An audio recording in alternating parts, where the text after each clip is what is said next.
Queridos irmãos, queridas irmãs, hoje a igreja celebra a festa de Cristo Rei e nós queremos fazer aqui esse comentário para que as pessoas possam compreender a importância dessa festa e o seu significado teológico e espiritual. Então nós inclusive já comentamos também sobre as consequências da instituição da festa de Cristo Rei em 1925, pelo Papa Pio XI, na nossa conferência que nós fizemos no canal Monte Carmelo.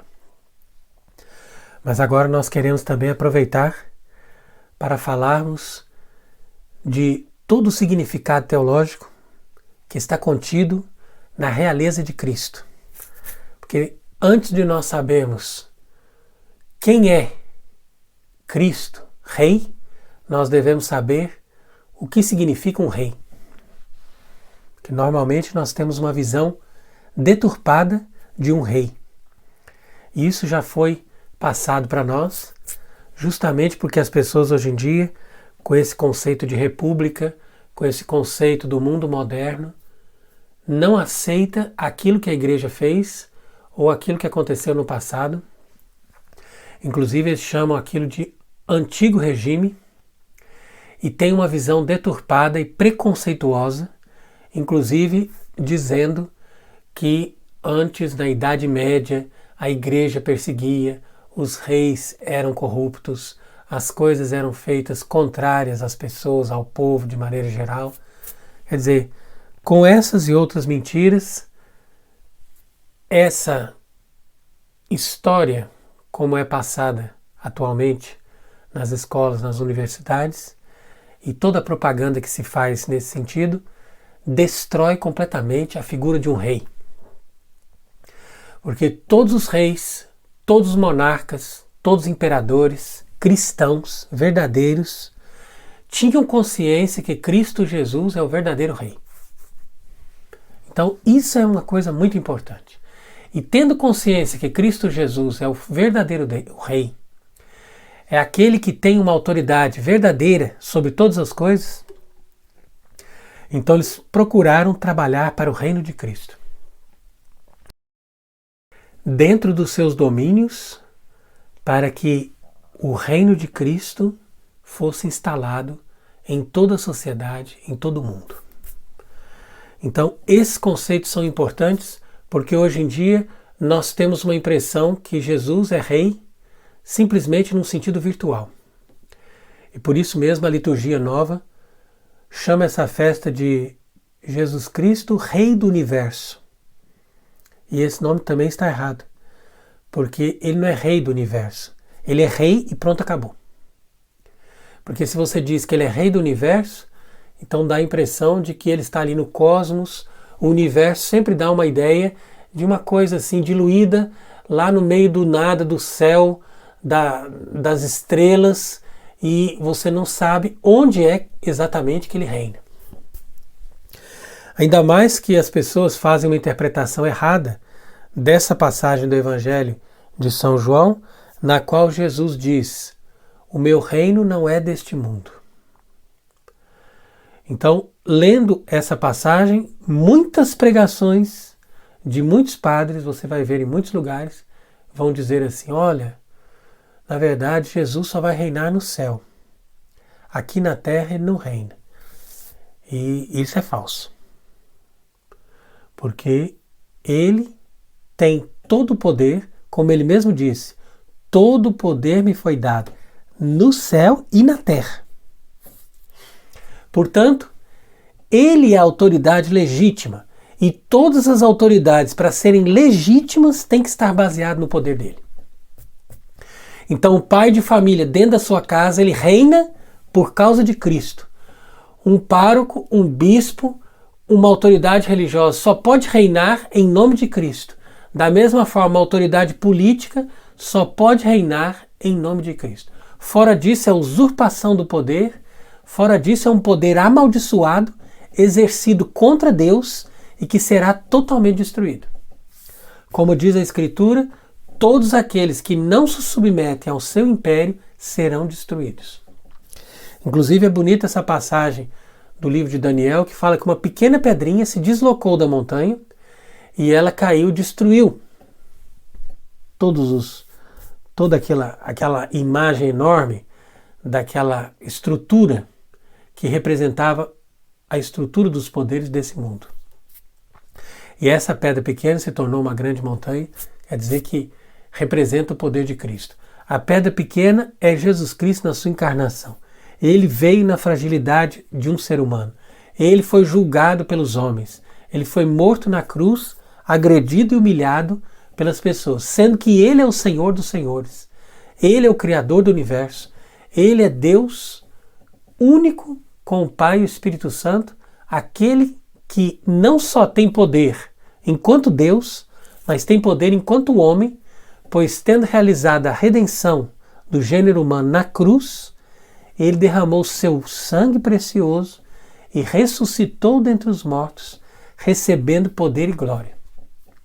Portanto, após a ressurreição de Jesus, Ele recebeu como homem o poder. E esse poder deve ser exercido necessariamente nesse mundo para a glória de Deus Pai. Então é por isso que na primeira carta de São Paulo aos Coríntios, no capítulo 15, o apóstolo deixa bem claro que a consumação da história consiste exatamente nisso, que Jesus vai entregar o reino a Deus Pai. Quando todas as coisas se submeterem a Ele, e Ele colocar todos os seus inimigos como escabelo debaixo dos seus pés, então Ele vai submeter tudo isso a Deus Pai. E ali vai ser o fim do mundo. Então o fim do mundo não é a vitória do anticristo, nem essa bagunça que nós estamos vendo hoje. O fim do mundo ainda tem que se concretizar necessariamente com o império de Cristo sobre todas as nações. E por mais que hoje isso pareça impossível, na medida em que todas elas sacudiram o jugo suave que o Cordeiro de Deus quis colocar sobre elas, e todas elas estão a serviço de Satanás, através, como eu disse, de um poder usurpado, roubado, através de crime, fraude, mentira e toda forma de enganação. Todos eles agora imperam sobre o mundo, mantêm o poder, mantêm o dinheiro, mas eles serão todos destruídos. E isso não vai demorar muito tempo, porque Deus está vendo a nossa calamidade. E é necessário que isso aconteça para que o nome de Deus não seja profanado sobre essa terra. Então nós devemos prestar atenção nisso, porque a festa de Cristo Rei não tem somente uma conotação espiritual, mas também tem uma conotação social. Por isso que nós falamos do reino social de Jesus Cristo.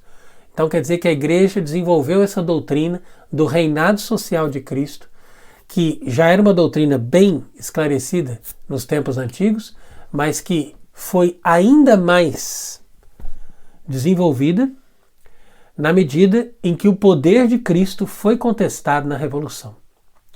E o poder de Cristo é contestado quando eles contestam também o poder do Papa. Quer dizer que um Papa verdadeiro deveria ter toda a autoridade, não somente sobre a igreja, mas também sobre os reis cristãos. E isso é uma doutrina que sempre foi defendida e sempre foi clara. Entretanto, como eu disse, as nações sacudiram o jugo, quer dizer que elas negaram aquele império de Cristo. E aconteceu, como diz o Salmo 2, todas elas se coligaram contra Deus e contra seu Cristo. Então agora é preciso que todas essas nações sofram as consequências dos seus crimes para que eles depois venham se dobrar diante de Deus. E quando a igreja tiver condição de ter um verdadeiro Papa, e esse verdadeiro Papa também tiver condição de exercer o seu poder com liberdade, para que os reis da terra se submetam à sua autoridade, então a partir dali haverá ordem e através da ordem haverá paz. Fora disso, não é possível a paz, não é possível a fraternidade, não é possível o diálogo, porque essas pessoas estão contra Deus. Então não dá para você colocar no mesmo reino aqueles que pertencem a Satanás e aqueles que pertencem a Cristo. Como diz o apóstolo São Paulo, não pode haver comunhão entre Cristo e Belial. Então, para nós ilustrarmos tudo isso, é muito importante nós lermos essa passagem da carta de São Paulo aos Colossenses, que é a leitura dessa festa de hoje, que diz justamente que nós damos graças a Deus Pai, porque Ele nos fez digno de participar da herança dos santos, nos livrando do poder das trevas e nos conduzindo para o reino do seu Filho muito amado. Então quer dizer que o seu Filho muito amado, que é Cristo Senhor, Ele tem um reino, e esse reino começou justamente com a sua ressurreição. A partir dali é que as coisas devem se submeter a Ele. E todos aqueles que querem estar em união com Deus, necessariamente têm que se submeter a Cristo. E se submetendo a Cristo, tem que se submeter também a todas as autoridades legítimas que nos governam em nome de Cristo. Então veja como isso acontece de forma não ostensiva, mas ao mesmo tempo miraculosa. Porque, de fato, Jesus diz, o reino não vem de uma forma ostensiva. Quer dizer que nós não temos que sair matando, não temos que sair colocando as pessoas na prisão, nós simplesmente temos que imperar com o escudo da fé e com as armas da justiça. Então, através desse império, que é o império da verdade, é que a igreja submete os povos e, através dessa submissão dos povos, a igreja leva todas as nações à plena comunhão com Deus. Então, isso que aconteceu no decorrer de toda a história, desde que as nações se converteram ao Evangelho e receberam o batismo.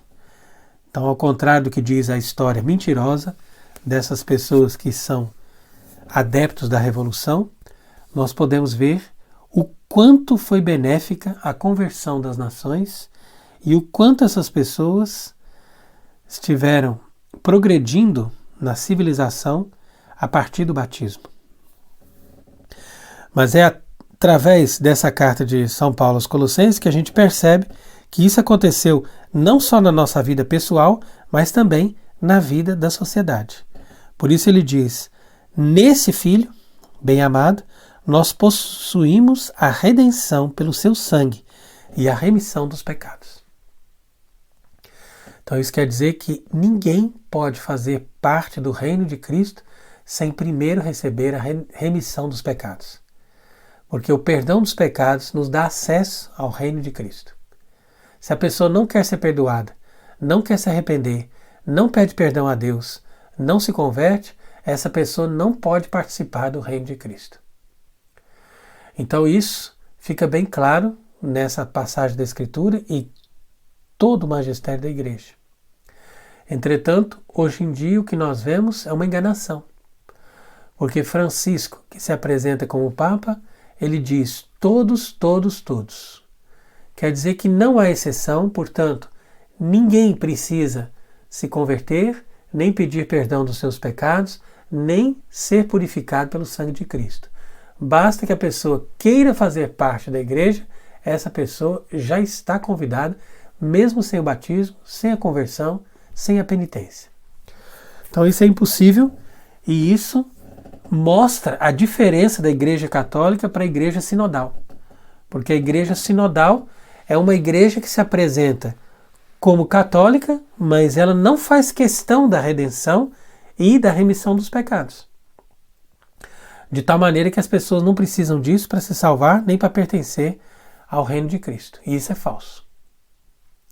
Além do mais, Francisco também afirmou, nesse dia que foi o encerramento do sínodo, que agora o poder na igreja é como uma pirâmide invertida. Então quer dizer que ele está querendo inverter toda a autoridade e ao invés de fazer com que as coisas aconteçam pela autoridade verdadeira, agora todos que estão embaixo estão em cima. E a autoridade vem das pessoas que estão na base da pirâmide e não daquelas que estão em cima. E isso daí realmente é a inversão de todos os valores e a destruição do princípio básico de autoridade, o que vai causar um completo caos e uma completa destruição naquilo que sobrou da Igreja Católica. Então nós vamos comentar sobre isso também no outro vídeo que vamos fazer na semana que vem, no fim da semana. Mas por hoje nós devemos nos concentrar naquilo que Jesus disse a Pilatos. De fato, ele diz: meu reino não é desse mundo, mas isso não significa que o reino dele não venha acontecer nesse mundo. Que o reino dele não é desse mundo, nós sabemos. É um reino que é sobrenatural. Então ele não tem a sua origem nesse mundo, nem nas bases naturais que estão presentes nesse mundo.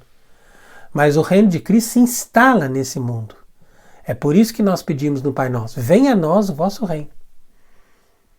Então, ao falar disso, Jesus diz a Pilatos: se o meu reino fosse desse mundo, certamente os meus ministros haviam de pelejar para que eu não fosse entregue aos judeus. Porém, eu o declaro agora, o meu reino não está aqui.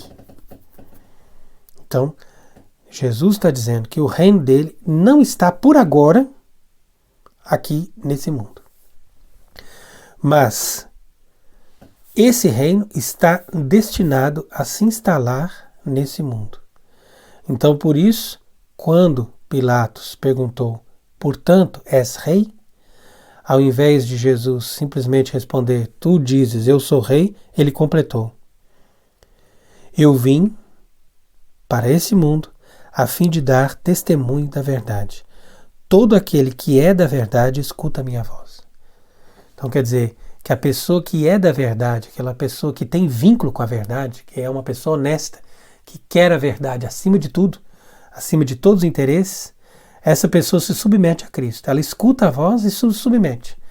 E com isso ela crê em tudo aquilo que ensina a palavra de Deus e o magistério da igreja. E quando essa pessoa crê e se submete a Cristo, ela faz parte do reino de Cristo e passa a lutar contra o reino de Satanás. Agora, se a pessoa não adere à verdade, então essa pessoa continua fazendo parte do reino do inferno e lutando pelo reino de Satanás. Mesmo que a pessoa pense que ela ama Cristo e que ela pertence à igreja e que ela está lutando pelo reino de Cristo. Isso tudo não passa de ilusão, porque não há possibilidade da pessoa estar lutando pelo reino de Cristo se a pessoa primeiro não adere à verdade. Então, isso também é muito importante e hoje em dia as pessoas estão esquecendo de amar a verdade, de dar a vida pela verdade e de escutarem a palavra de Deus e de se converterem à verdade que Cristo Jesus, nosso Senhor, proclamou. Então ele, que é o verdadeiro Deus e verdadeiro homem, que tendo nos remido pelo seu sangue na cruz, nos libertou do poder de Satanás, ele também hoje possa nos libertar de todo o erro, de toda mentira, de todo o pecado e de tudo aquilo que nós estamos fazendo que está colaborando para o reino do inferno. E que ele nos livre desse reino tenebroso de Satanás e nos transfira para o seu reino de luz e assim possamos dar glória a Deus em todas as nossas obras e em todos os momentos da nossa vida. E que o Senhor Jesus Cristo, verdadeiro Rei, possa reinar sempre sobre nós, sobre nossas famílias e sobre toda a sociedade. E que Ele seja bendito para sempre. Amém.